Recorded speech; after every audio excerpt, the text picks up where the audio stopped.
Welcome to Azur Lane Meta. Today we are going to be going over my 13-4 clear, and hopefully that will help you guys attempt your 13-4 clear.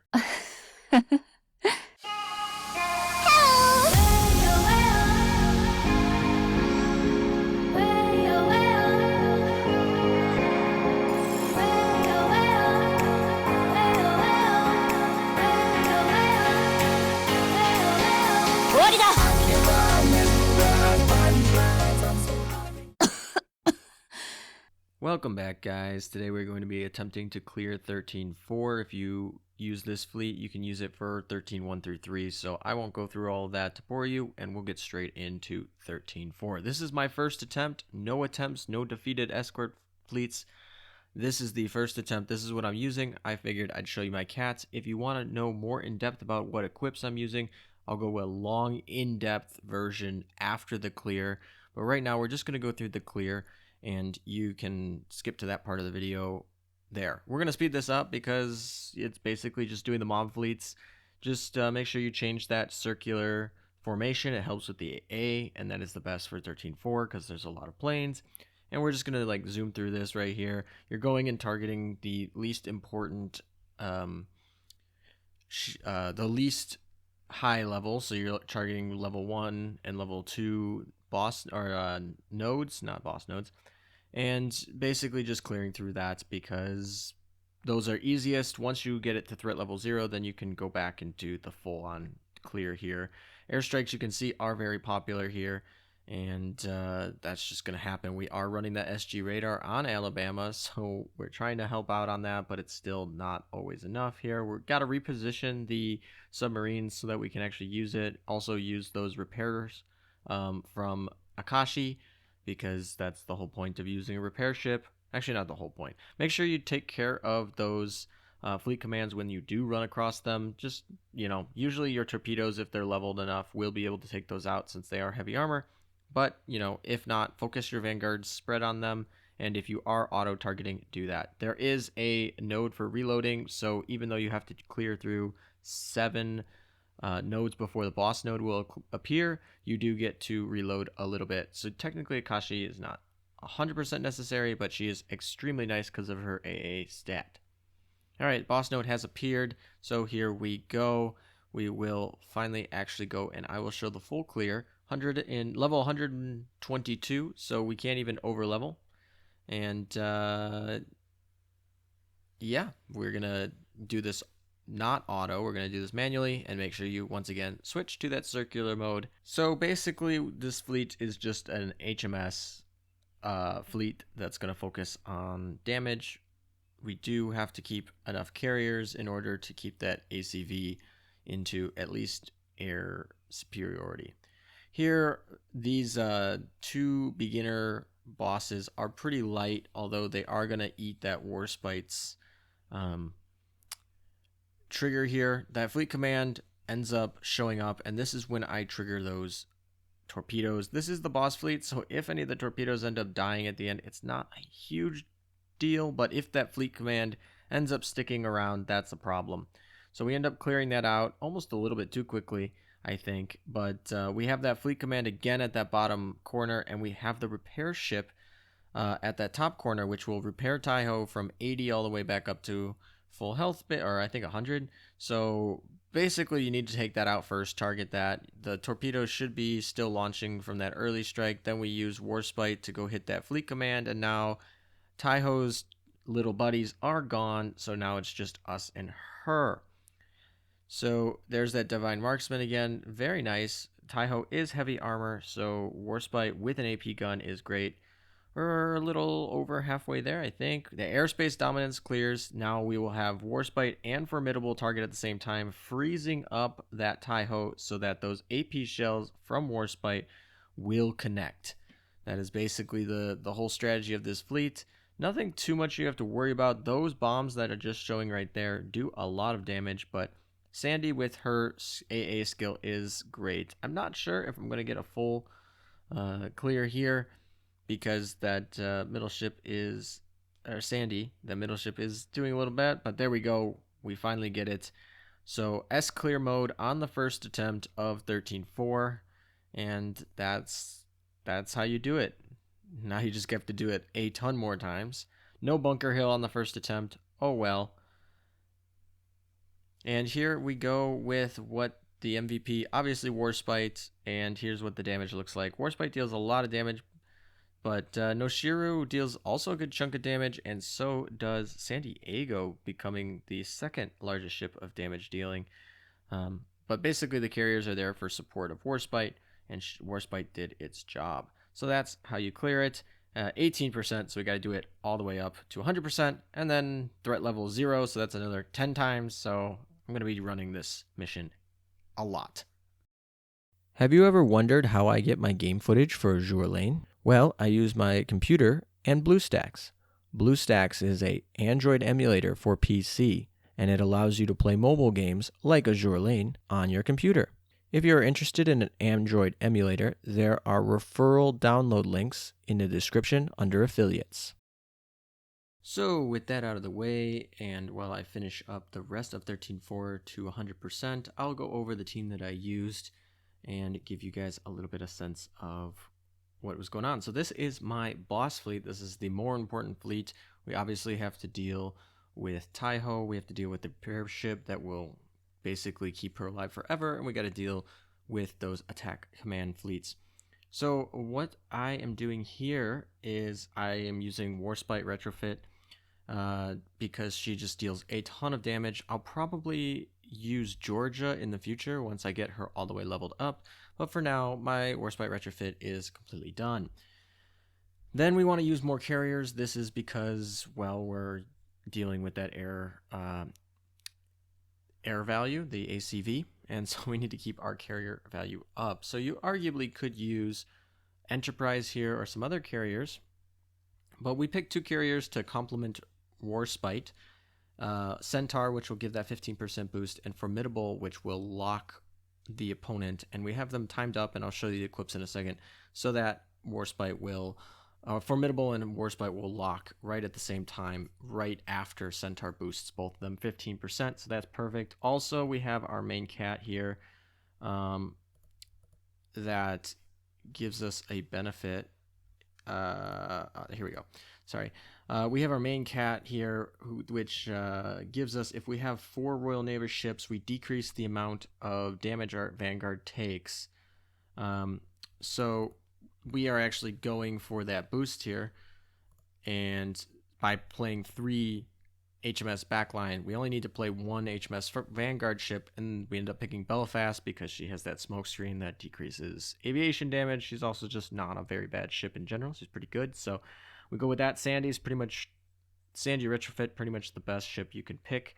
And then Noshiru, because we actually have some decent torpedo damage, she buffs against that, and she also deals a good amount of damage against carriers, so she's not a bad ship. So we'll go in here, but we'll first finish the cats. Antenna, the other skill, the other ship that we have, is going to be boosting our Warspite as well.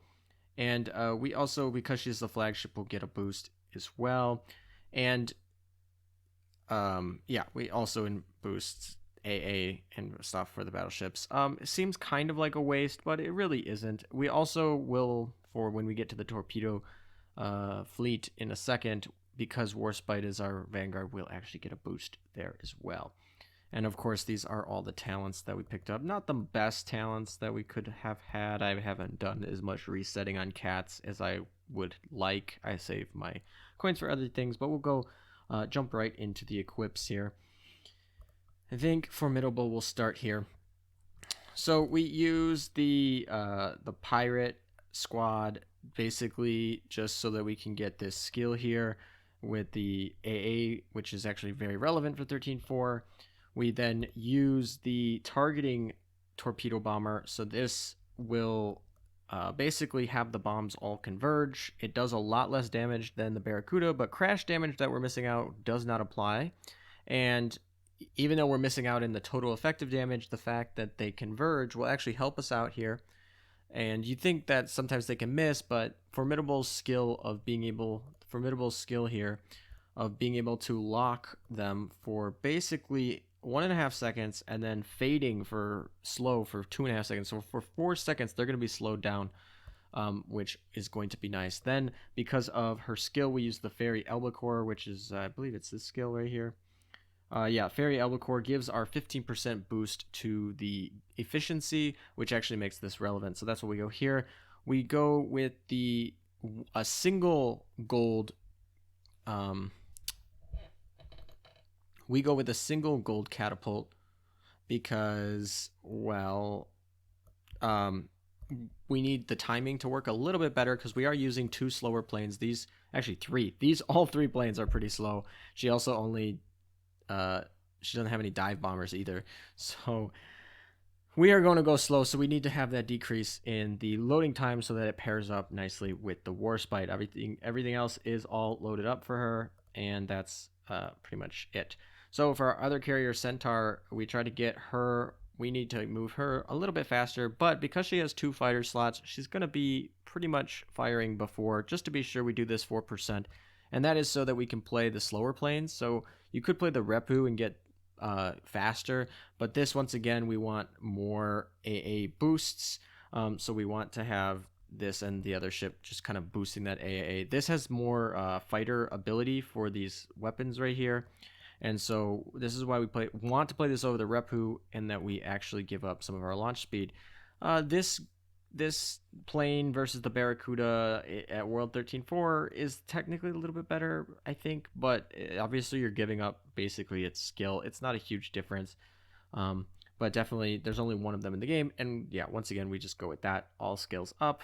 And really, this is the reason why you play it, that 15% main fleet aviation and then a 10% boost to Warspite.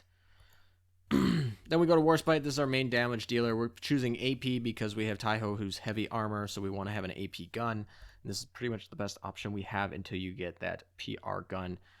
And then we also go with the long-range AP gun here. This just so that she has a little bit longer range than a lot of the other guns available. AP versus HE for the auxiliary gun is not too big of a difference. We go with this AA stat. I figure this would be actually a little bit better just because I'm more concerned about actually shooting down planes than I am about Warspite missing, because Warspite's hit stat and luck stat basically will make her be able to hit without too much concern. So getting the extra boost for that Bofors Stag, which I always love using for PvP, is actually not very effective here because the AA decrease, or this twin 113mm AA gun, is better than the Bofors Stag, and so we actually like that better. We go with the white shell and the black shell. That's going to give us the most amount of damage that we can increase on here. We are giving up that SG radar, which means that we have less evasion, meaning Warspite's a little bit more susceptible to damage. It also means that we are a little bit more susceptible to ambush, but it also means that Warspite will hit a little bit harder. So that's I guess a choice, but that you can make there on whichever you prefer. But I, for this, would just prefer to hit harder and go from there. Okay, moving on to the Vanguard Belfast in the 3rd slot. We go with the HE gun, which for her, because she needs it for her burn order. We go with, instead of the homing torpedoes, because we manually are playing, we're going to go with these. These deal more damage if they hit to all of them, but because we're manually controlling the Vanguard, it will be better. This is pretty much the best AA gun for the Vanguard that you can choose in terms of actually trying to do what AA guns do and shoot down planes. So we don't really care too much about some of the other things. And then we're going to boost her high performance radar. I believe we put it on her because she has a higher efficiency, or at least the same. No, she actually has a lower efficiency. No, wait. Yeah, she has a lower efficiency. Okay, I don't know why I put it on her, honest. Oh, I might have had something else on Noshiro. Either way, the point is we put AA radar, and this is going to help decrease the ACV of the map so that we can actually get some bonuses for our air superiority. Everything's leveled up once again into the love. San Diego, the most broken here. We got this new gun with the new skin here instead of the old one. All interesting that they decided that they wanted to change this one up, but anyway, that's the best gun that can go on Sandy. You can only really get one. I mean, you can get more than one. I take that back. You can actually grind for multiple during that French event. which was nuts. I only bought the one from the shop. I did not grind a ton. Once again, we're just going for the damage torpedoes because we're not locking in. The Bofors stag, or not the Bofors stag, sorry, the regular Bofors or the quad. And then because she has the highest efficiency in the game, we are putting that radar on her. And then this is probably one of the best equips for the Vanguard ships in Chapter 13-4 because it's just going to be really nice. Actually, these are the two best. The one that are equipped to her are literally the two best. I only have like 2 or 3 rudders, and so I can't use them on everybody. So San Diego being the most relevant or most important ship, we're going to put it on her. And yeah, this skill's absolutely busted. And, this doesn't hurt either, increasing the AA of a ship that already has it. And then we go into Shiru. We go with our HE gun. Once again, this is the the Russian main gun, which works pretty well. And then we did actually go with the homing torpedoes, but that's just because these torpedoes are just kind of one above the rest, but they are limited to the vent of the divergent chessboard, so you can only really get a limited amount of them. We go with the Bofors again, and then the front, we actually are going with the HP build. Not exactly the best build, but once again, it's better than a lot of other versions that you could make the argument that another AA radar and a rudder here would also be pretty good, but she is in the front and the torpedoes deal a lot of damage, so actually doubling up on the anti-torpedo balls with her skill here, with that increases evasion as well as decreases torpedo damage. She's going to be able to tank those torpedoes pretty easy and heal them off. I don't run any heals in the boss fleet, so this is basically the only heal we got. She is OS, so she does get that extra 6% boost, and that is nice. So that is what we got for the boss fleet. We can move over to the mob fleet, which ironically is almost kind of make more of a difference because it's going to be battling. I think it's like 7 before the boss appears, and that doesn't count the other crazy getting procced. So here we go for our cats. We'll start off here. Now I have both of these cats up to level 3. And the skills on them are actually not too bad.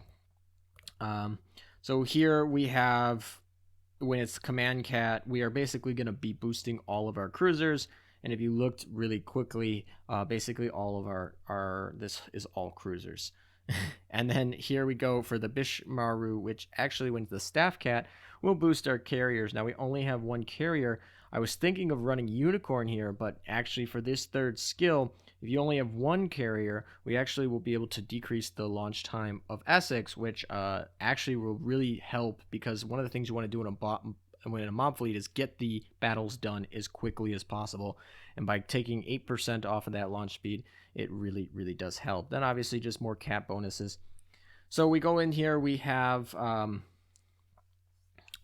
Alabama. She's great for any sort of mob fleet because she is just able to get those boosts throughout the battle by killing a lot of ships, which will be done with her auxiliary gun, as well as more boss nodes more nodes that you defeat. She'll be able to boost herself. Akashi, she heals, which is nice, which is especially for a mob fleet that has to go through literally like 7 battles. So that means that you start with 6 ammo, which is nice, and then you also get 3 heals, and then during the battles you also heal. So super important. But also the most important part is she gets 2 AA guns and a good AA efficiency, giving her pretty much one of the best.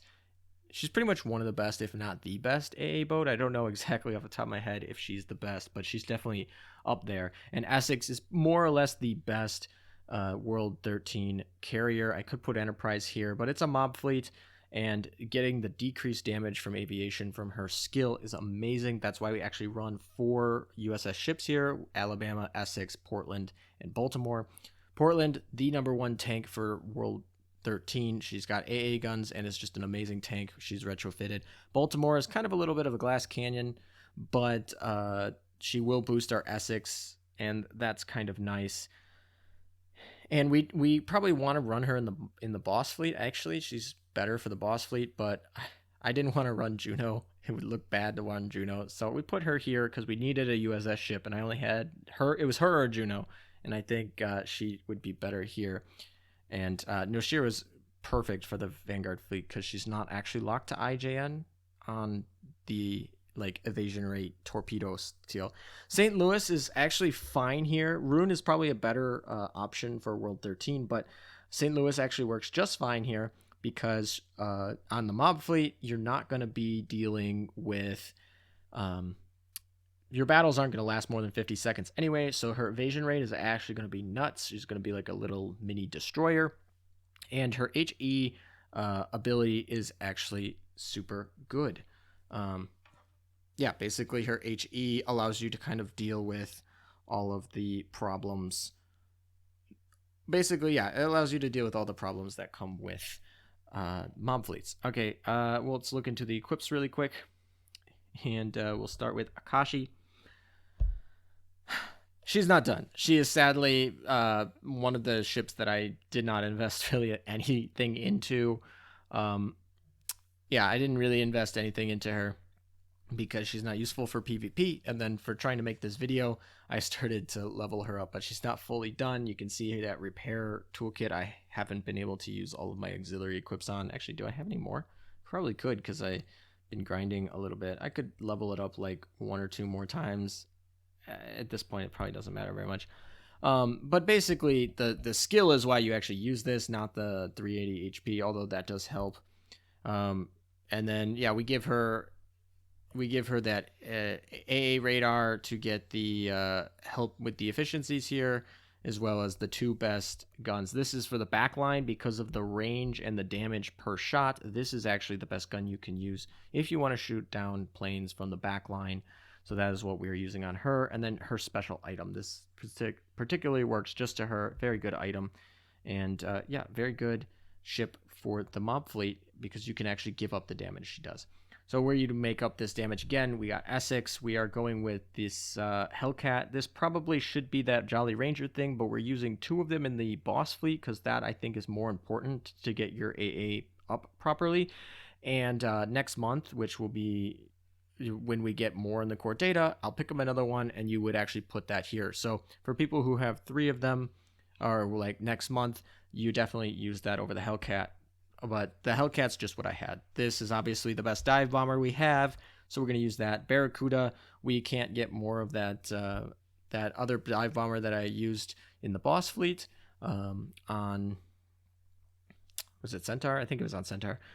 Basically, you can only get 1 of those, so the Barracuda is the next best option. We go once again with this 4% cut, and then on top of that 8% cut from the Cat.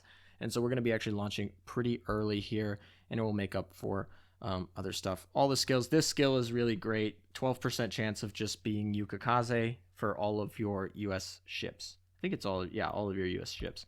And she's pretty much all done as well. So she is all done. Yeah, she just has bad. And then Alabama. We go with that AP gun. You could actually go with an HE gun here because of being a mob fleet, but we did go with the AP gun just because I figured there are a couple heavy armor. Sometimes you run into those 3-star carrier nodes in which you have to deal with those fleet commands, and if you don't have an AP gun on her, it ends up hurting. And your fleet's strong enough in your Vanguard. Your Vanguard for this fleet is actually super strong that you'll be able to deal with all the little stuff. You can't actually equip any of the cruiser guns, so you got to go with the DD gun. And this is just like, okay, we'll take the AA boost, why not? And it's HE, so it's fine. It's not a big deal. She does need the hit stat, so we do run the Bofur Stag, and we'll hope that Akashi can basically defend her. We go with the White Shell, and we do go with the SG Radar because we will be actually zooming Alabama all around the map, and so we will actually get ambushed multiple times, and that 12% ambush decreased chance and evasion rate boost is definitely very helpful and needed. For the boss fleet, it's only doing the boss fleet, so you only have to get from where they start to the boss fleet, so it's less important, but it's almost required for your mob fleet. And that's the thing. So we'll move on to the Vanguard. This is pretty much the standard build for St. Louis. We go with HE, and then we go with, we just went with the magnetic torpedoes because that's really what I had, but, and also, I do actually put the mob fleet on auto a little bit if it's a 2-star or less. Pom-pom because we're running out of Bofurs. This is an all-cruiser lineup, so this Beaver squad is actually super important, as well as that 35 evasion goes very nicely on St. Louis, which will stack with her this skill, which is the whole reason why she is worth it. Then we move on to the rudder, best equipment for St. Louis. So we're going to actually throw it here for that. Moving on, Baltimore, we run HE. No, this is AP, sorry. We run AP, just kind of give us some conversion. She also runs the HE gun for her second gun, which actually helps with the AA. This is just another goal AA gun. There's no reason other than it's that 45 AA is the most important aspect of an AA gun for your Vanguard, so that's just what I had. And this would probably be a quad Bofors if for a slight improvement, but it really doesn't make a difference. Then we're going to run with this Hololive. This makes it a Hololive ship, and then this, because it's a Hololive ship, will give it 3% increase to the damage dealt. It also has a 25 hit, which is nice for this cruiser.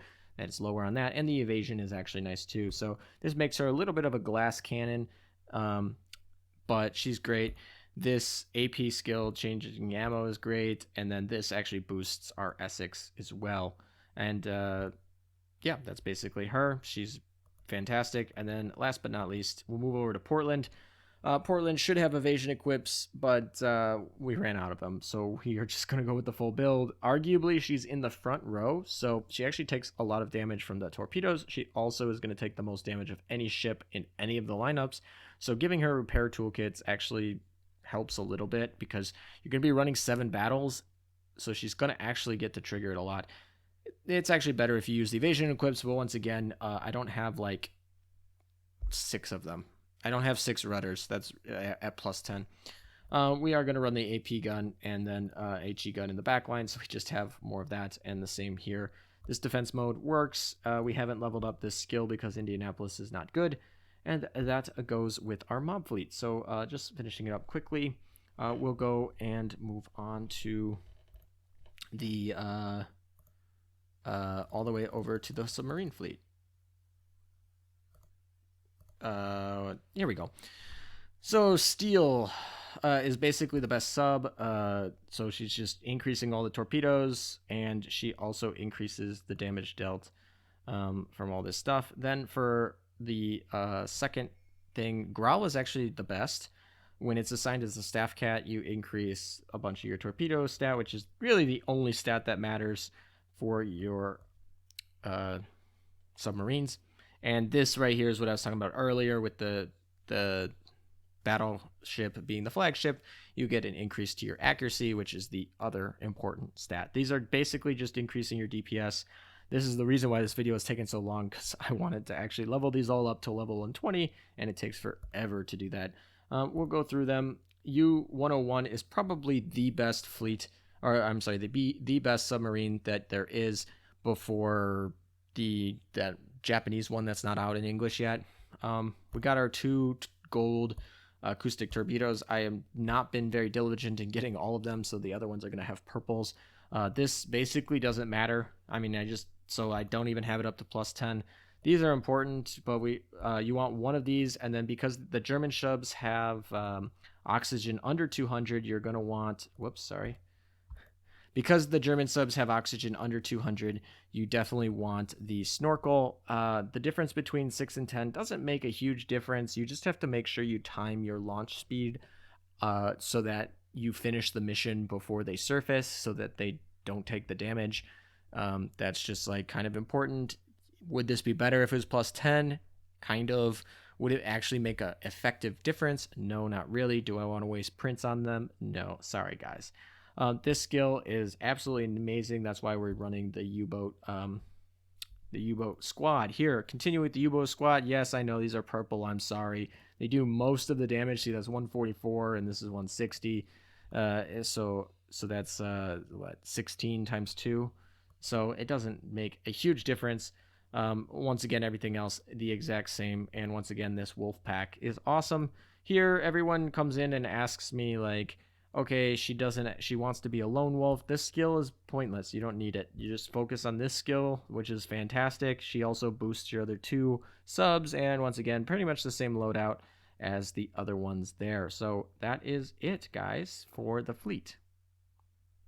All right, a little update for those of you who stuck around. It will be quick. I swear that I took a long time on that review, but hopefully that helped you guys. Here I'm just showing you that I finished up basically clearing every single node, and I won't go through, or I'll just skim through this battle so that, I mean, it's the same as every battle that you do to cow. Same old, same old. But just showing, no bunker hill, still no bunker hills, so the grind still continues. But we have 3-star, 3-4, couple extra gems there. I'll do the other ones when the Amagi skin comes. Thank you guys for watching. I hope this was helpful. Thank you guys to those in the Discord who were helping with this thumbnail as well. If you want to join the Discord, please do. You can get some help, and there's a lot of fun things going there. There's other content creators there. And yeah. So thank you guys for watching. Hope you enjoyed this. Hope you guys can get your own 13-4 clears soon enough.